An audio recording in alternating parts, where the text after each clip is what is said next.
Hello guys, তো চলে এসেছি একটা নতুন ভিডিও নিয়ে।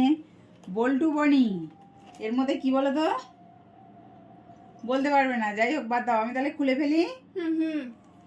এই দেখো কি আছে এর মধ্যে, দেখেছো? একদম ইউনিক এবং স্পেশাল। এটা বল্টু বনির আবদার রাখার জন্য আমাকে এই সমস্ত করতে হয়েছে। গাইস তোমরা একটু দেখে নাও।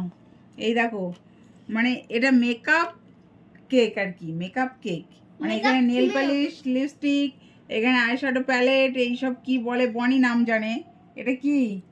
এটা তুলি আছে, এটা লিপস্টিক আছে, এটা ফাউন্ডেশন, এটা কালার তো কারেক্টর। এই হলো কেক। ভাবতে পারছো? বল্টু বানি আবদার করেছে আর ওদের আবদার রাখতে আমার এটা করতে হয়েছে। তো কেমন হয়েছে অবশ্যই কমেন্ট করে জানাবে। আমাদের তো খুবই ভালো লাগছে, তোমাদের কেমন লাগছে অবশ্যই জানিও। এটা বল্টু বানি স্পেশাল। বল্টু ধরো, তোমার আর মেকআপ কিনতে হবে না, ঠিক আছে? এই মেকআপগুলো